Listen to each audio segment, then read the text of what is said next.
Hola maestra, este es el video que con mi equipo vamos a presentar para el proyecto final de explicar la sincronización y la persistencia.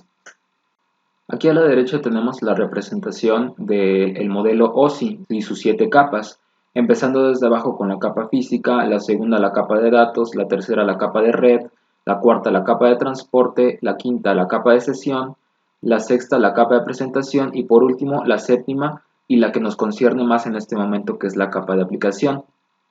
La capa de aplicación es la que interactúa directamente con los datos del usuario. Las aplicaciones de software como navegadores web y servicios de correo electrónico dependen de esta capa. Es importante destacar que las aplicaciones de software no forman parte de la capa 7 de manera explícita.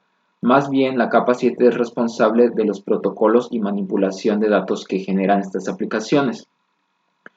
Los protocolos que incluye esta capa son HTTP, que es la petición de datos y recursos, y SMTP, que es el protocolo para el recibo y envío de correos electrónicos.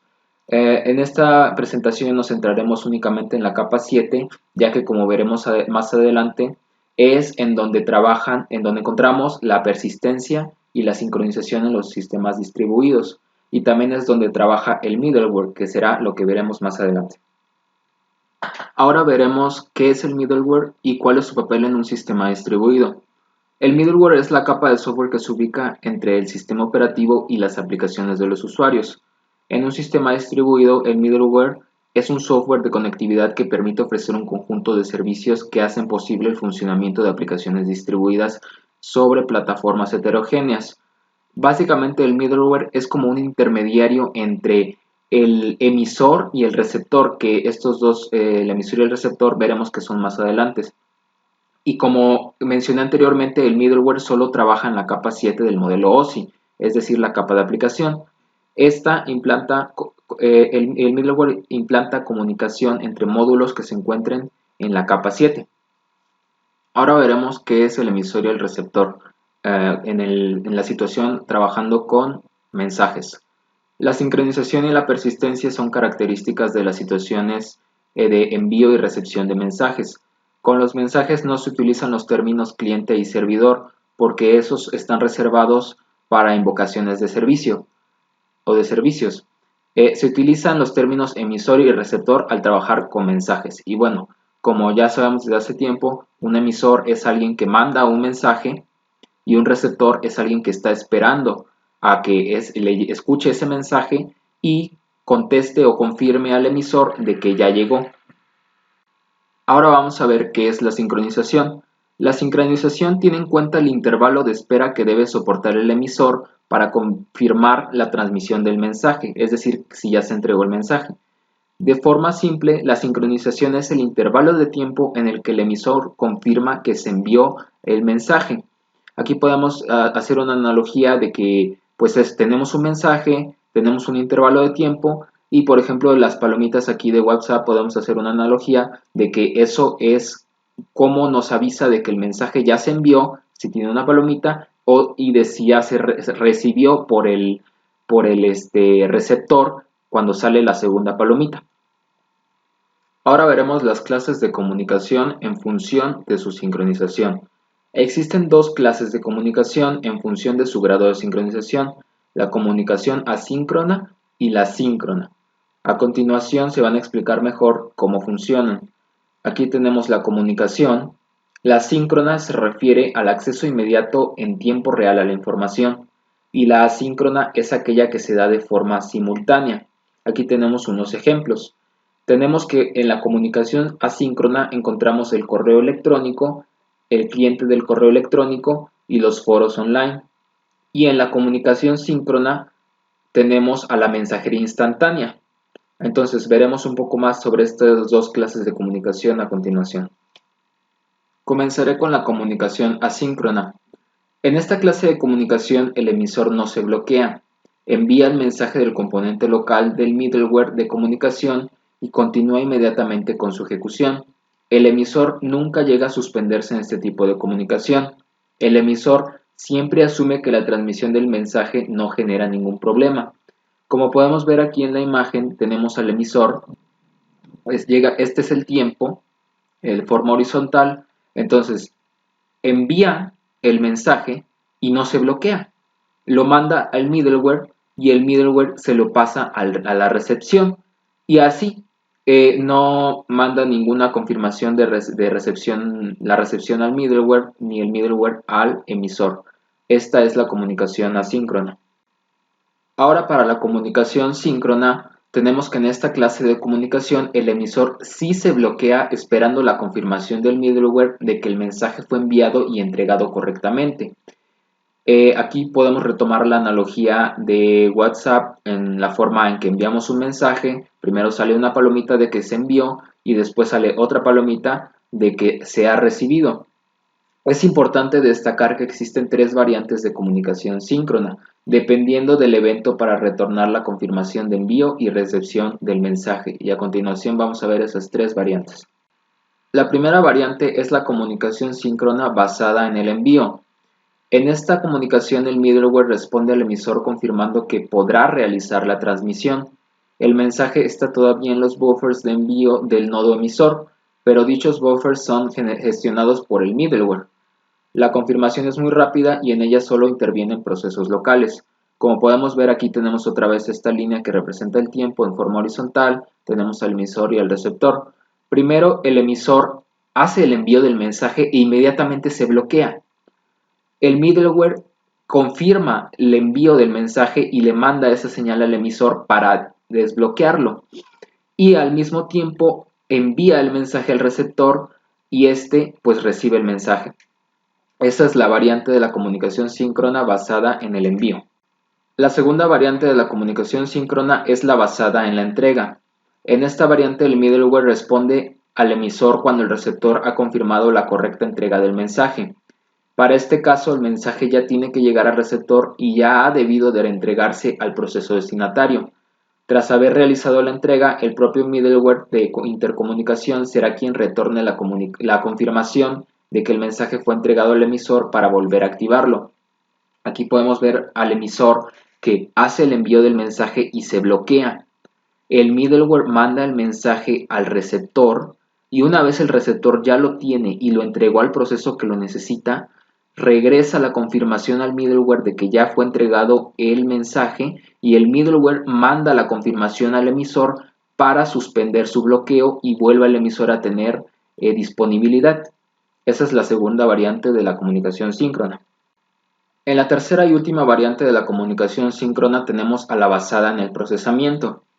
El middleware responde al emisor y lo desbloquea cuando el proceso receptor envía un nuevo mensaje al middleware indicando que ya ha completado el procesamiento del mensaje recibido. En este caso, el proceso receptor es quien debe iniciar la confirmación. Tenemos al emisor, envía el mensaje y se bloquea. El middleware manda el mensaje al receptor y una vez el receptor ya tiene el mensaje, el proceso que necesita de ese mensaje procesa esa información y este es el tiempo que se lleva en procesar esa información. Una vez termina de procesar la información que le fue llegada en el mensaje, el mismo proceso envía un mensaje de confirmación de que ya se procesó y ya se recibió el mensaje, lo envía al middleware y el middleware lo manda de nuevo al emisor confirmándole de que todo estuvo bien y el emisor se desbloquea y vuelve a quedar disponible. Esa es la última variante de la comunicación síncrona. Ahora veremos qué es la persistencia en los sistemas distribuidos. La persistencia la podemos encontrar de dos maneras en la comunicación persistente y la no persistente.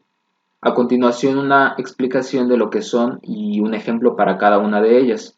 En este caso tenemos algo general, que la comunicación persistente debemos de tener que la palabra clave para la comunicación persistente es el almacenamiento.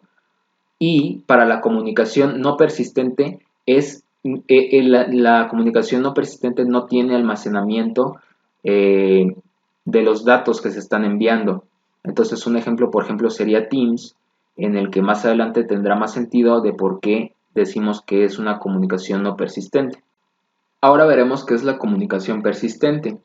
La comunicación persistente se da cuando el middleware de comunicación es capaz de mantener el mensaje sin que sea eliminado hasta que el proceso receptor sea capaz de recibirlo. En este caso, los nodos que deben transmitir el mensaje hacia su destino pueden guardar el mensaje por el tiempo que sea necesario en almacenamiento secundario. Esto se hace por si se da el caso de que ocurra algún fallo en un servidor intermedio. Como mencioné anteriormente, en la comunicación persistente la palabra clave es el almacenamiento. Aquí nos está diciendo que cuando enviamos un mensaje en la comunicación persistente, si el receptor no está listo para recibirlo, el mensaje puede guardarse en un almacenamiento secundario y esperar el tiempo que sea necesario hasta que el receptor esté disponible y lo pueda recibir. Ahora unas características de la comunicación persistente. La primera es que el receptor no está activo cuando el emisor inicia la transmisión del mensaje. Para hacer una explicación más fácil, tomemos de ejemplo el correo electrónico. Nosotros cuando escribimos un correo electrónico estamos mandando un mensaje, entonces estamos haciendo de emisores. Entonces nosotros mandamos el mensaje y del otro lado a la persona a la que estemos mandando el mensaje puede que no en ese momento esté conectada. Nosotros no estamos todo el tiempo conectados al servicio de mensajería, de correo electrónico. Entonces nosotros hacemos de emisores, mandamos un mensaje y ese mensaje llega al receptor sin necesidad de que éste esté escuchando, por decirlo de alguna manera. La segunda característica es que el emisor no está activo cuando se entrega el mensaje del receptor. Volvemos a la misma comparación con el correo electrónico. Ya llegó nuestro mensaje, ya está guardado y nosotros no necesitamos estar a fuerzas conectados para que esa persona reciba el mensaje. El mensaje ya fue almacenado y cuando esa persona lo reciba puede tardarse días o semanas en ver ese mensaje y nosotros vamos a estar dormidos básicamente. No necesitamos estar conectados para que la persona final reciba el mensaje. Ahora para la comunicación no persistente tenemos lo contrario. En la comunicación no persistente, el middleware no es capaz de almacenar los mensajes que deben transmitirse. Si el destinatario abortara la transmisión o dejara de estar activo, la comunicación se rompe. En este caso, tanto el transmisor como el receptor o el emisor y el receptor deben estar activos. Es un intercambio de mensajes básicamente. Los dos papeles tienen que estar activos, tanto el emisor como el receptor. Para este caso tenemos los siguientes ejemplos. En Microsoft Teams o en Zoom, cuando una persona o nosotros hacemos una videollamada, estamos básicamente a un nivel muy técnico, estamos mandando y recibiendo mensajes. ¿Que esos mensajes se traducen en forma de video? Sí, pero básicamente son paquetes que se manda, que el modelo OSI está trabajando para que esos datos de video nos lleguen. Entonces, ¿qué pasa si nosotros le damos a salir o cerramos la aplicación de Microsoft Teams o cerramos la aplicación de Zoom así bruscamente? Pues esa transmisión se corta y toda esa información, todos esos paquetes que el emisor o el receptor, que en este caso nosotros somos los dos casos básicamente, se rompe y la comunicación se rompe. No se guarda esa información. Esto es un ejemplo de comunicación no persistente. Los streamings de video son un ejemplo de comunicación no persistente. Y bueno, ya para finalizar, pues tenemos la bibliografía en la que se buscó un poquito sobre qué era el middleware y el libro que nos proporcionó usted, maestra, para recabar esta información. Y pues esa fue la presentación del video sobre sincronización y persistencia en los sistemas distribuidos.